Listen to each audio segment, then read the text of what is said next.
One of the key things about change is we have a tendency not to be able to grab a hold of those emotional events that happen to us when change needs to happen the most.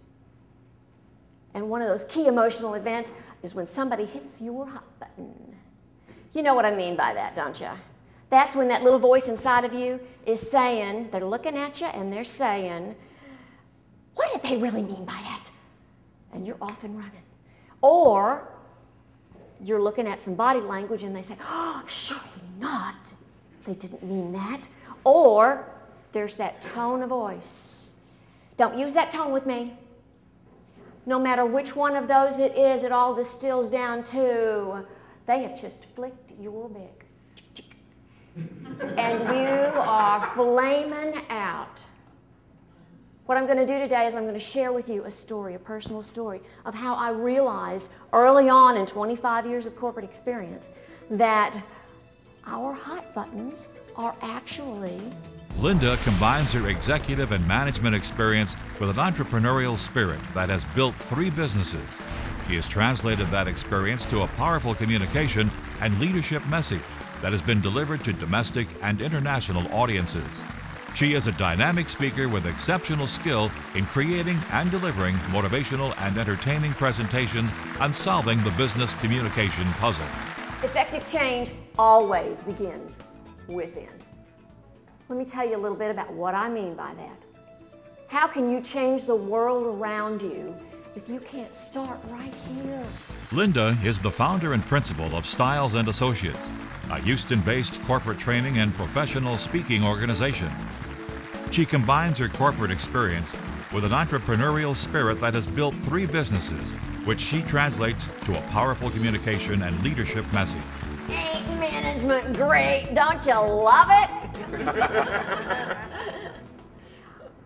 20 years ago, I got my first management position.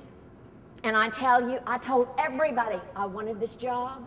I was chomping at the bit, frothing at the mouth, just like a trained thoroughbred at the gate, waiting for the race.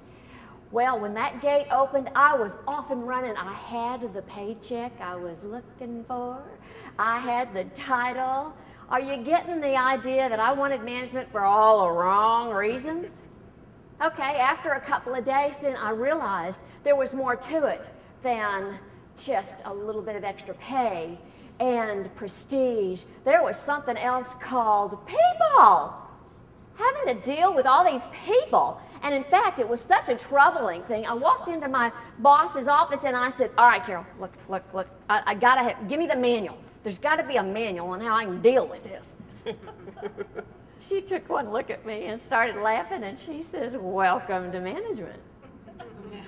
And I said, well, surely, give me some tips on how to handle all of this conflict. And she said, there is no manual. And you know what? I learned very quickly, there is a manual. She is a dynamic speaker with exceptional skill in creating and delivering motivational and entertaining presentations on solving business communication issues. She left the world of Fortune 500 upper management to share her passion for workplace energy through positive communication. I'm going to share with you one of the key things that is going to help you become a better manager, and that is how to become a better listener. There is something, when it comes to listening, that gets in the way of our being able to be successful. It is called the gap. And I'm getting ready to ask you a few questions. I want you to go ahead and answer, just shout them out. The listening gap is the difference between how fast we speak in words per minute and how fast we can absorb those words in words per minute. Now let me ask you, how fast do you think we can speak in words per minute? Come on, just what do you think? 100. Well, okay, all right, folks. Now, I did trick you there. I did trick you because, you know, there are those fast-talking New Yorkers, and then there's us slow-talking, slow-thinking Texans. So let me ask this again. How fast do you think we can speak in words per minute? 100. 100, okay. That's close. Anybody else? 150. Woohoo! 250. Woo! He's a Xerox man. Remember those old Xerox ads where they started speaking really fast? Actually, it's a range. It's between 125 and 175. So we're just going to use 150 as an average. You can speak 150 words. Now let me ask you this. How fast do you think we can absorb those words in words per minute? What do you think? 75. 300. Let me give you a hint. We got 2 ears, 1 mouth. Okay, I think Donna was on the one. What do you think? How fast can we, in words per minute? 300. 300, 200, you guys are right up there. Because I didn't say absorb, I didn't say process and use, I said absorb. The actual amount is between. Linda customizes her workshops and seminars specifically for her corporate or association clients. Her energy motivates audiences to take action to improve personal or professional relations and experience success. Her programs can relieve a stress work environment while implementing workplace attitude change.